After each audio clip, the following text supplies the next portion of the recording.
बुलाने वाला नहीं। ब्रह्मा जी कह रहे हैं, सुनो देवऋषि नारद, सती माता का जन्म हुआ, सारे देवता आमंत्रित हुए। पार्वती जी का जन्म हुआ, सभी देवता आमंत्रित हुए। सारे तीर्थ आए, नदियां आई, सरोवर आए, बावड़ी आई, सब आए। ब्रह्मा जी कहते हैं, सुनो देवऋषि नारद, जिस व्यक्ति के घर में, जिस मनुष्य के घर में बेटी का जन्म होता है, देवऋषि नारद, जिस घर में बेटी जन्म लेती है, बेटी के जन्म लेते ही किसी देवता को आमंत्रित करने की जरूरत नहीं पड़ती, किसी तीर्थ को आमंत्रित करने की जरूरत नहीं पड़ती। जिसके घर में बेटी का जन्म हो जाता है, उसके यहाँ सारे तीर्थ और सारे देवता अपने आप आकर विराजमान। अपने घर में अगर एक बेटी है तो यह मानकर चलना, सारे तीर्थ और सारे देवता आपके घर में विराजमान है।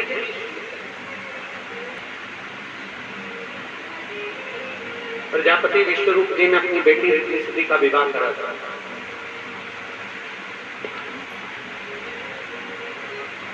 माता लक्ष्मी का विवाह करा था। माता पार्वती जी का विवाह किया गया। माता सती का विवाह किया गया।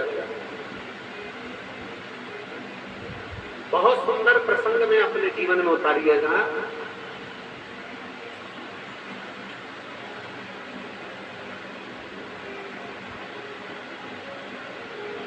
बहुत वैभव देखकर, बहुत धन देखकर, बहुत संपदा देखकर बेटी का विवाह नहीं करना।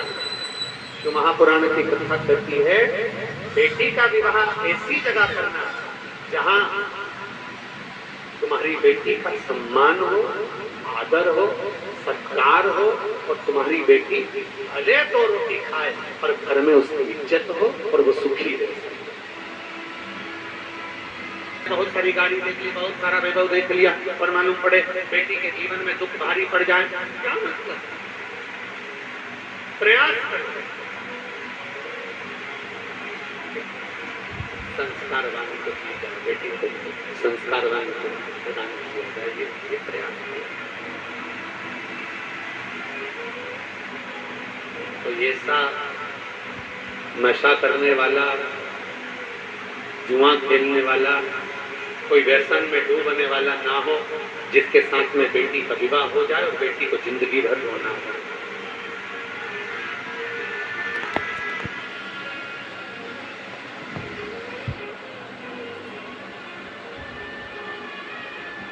पंडित ऐश्वर्य भार्गव जी से हम चर्चा कर रहे थे, तो हमने उनसे लड़की का विवाह करने को तैयार हैं,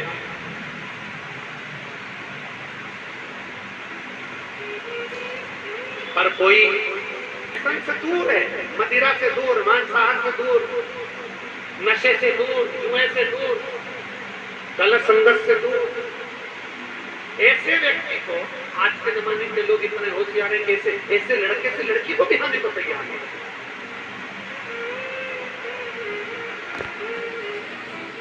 हमारा निवेदन है, अगर आपकी बेटी के लिए कोई अच्छा ये ना देखा जाए कि धोती पहन रहा है, तो हम जिसके साथ ब्याह रहे हैं वो कम से कम नशे में तो नहीं डूबा है। हम जिस बेटी को ब्याह रहे हैं कम से कम वो मांसाहार में तो नहीं डूबा है। हम अपनी बेटी को ब्याह रहे हैं तो कम से कम वो जुए वाले जगह पर तो नहीं जा रहा है। हम अपनी बेटी को ब्याह रहे हैं कम से कम वो गलत संगत में तो नहीं पड़ा है। तुम्हें तो गर्व होना चाहिए कि हम हमारी बेटी को ब्याह रहे हैं, तो कम से कम एक साधारण लड़के के साथ बेटी ब्याह दिया। सोचा, विचार करा, सोचा कि ये धोती पहनता है, ये कर्मकांड करता है, पूजन करता है, पर निवेदन करूंगा कर्मकांड या पूजन या अनुष्ठान कोई साधारण नहीं होता।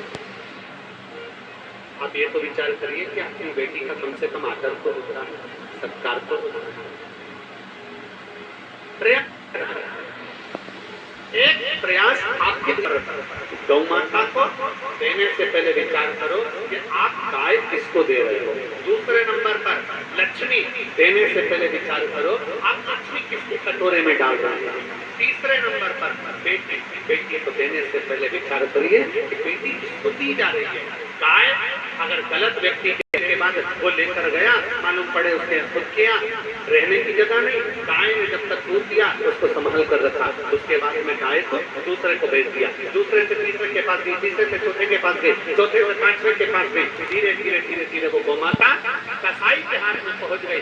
गाय जब कसाई के हाथ में जाकर कटी तो गौमाता ने कद्दुआ दी किसको, जिसने दान करा, दान किया। ऐसे ऐसे भिखारी के हाथ में पैसा मत देना, ऐसे भिखारी के कटोरे में पैसा मत देना जो तुम्हारे यहाँ से लेकर जाए, शाम को मदिरा पान कर ले, मांसाहार कर ले, जुआ खेल ले, ऐसे के हाथ में। गाय गलत के हाथ में चली जाती है तो गौमाता रोते रोते बद्दुआ देती है, लक्ष्मी गलत के हाथ में चली जाती है तो रोते रोते बद्दुआ देती है, और बेटी जिसकी शादी हम कर रहे हैं, किसी गलत के हाथ में अगर कन्यादान हो जाता है तो वो बेटी रोती है तो बाप।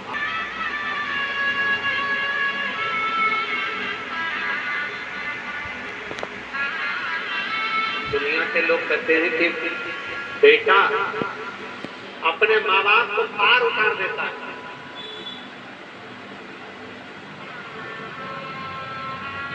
दुनिया के लोग कहते हैं बेटा अपने माँ बाप को पार उतार देता है।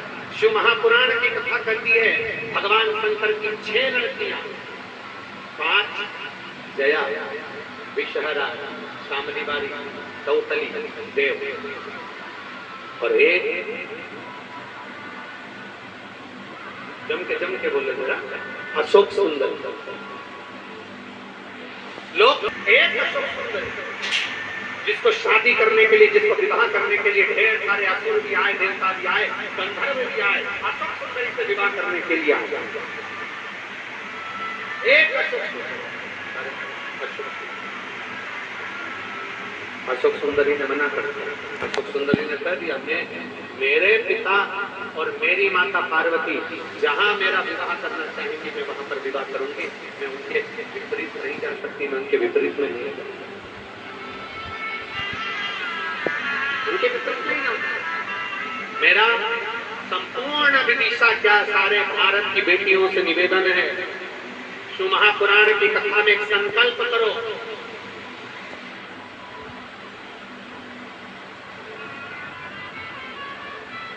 शास्त्र कहता है घर में अगर बेटी का जन्म हो जाता है और माँ बाप अपनी बेटी का कन्यादान कर देते हैं तो उस माता पिता को कोई नरक नहीं भोगना पड़ता, वो सीधे कैलाश-धाम चले जाते हैं।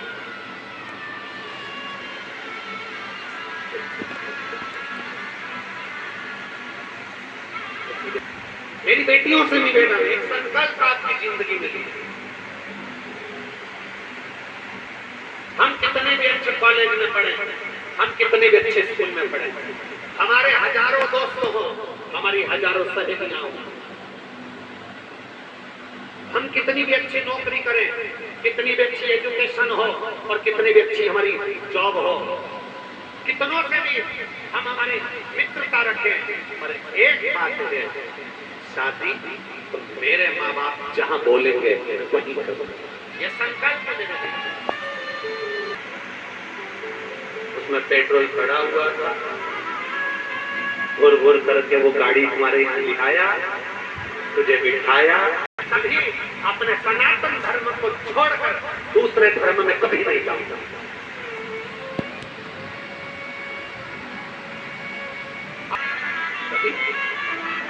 अपने धर्म का गौरव कराएं, अपने धर्म की ओर अग्रसर हो, क्यों? और मत बुरे कर्म कर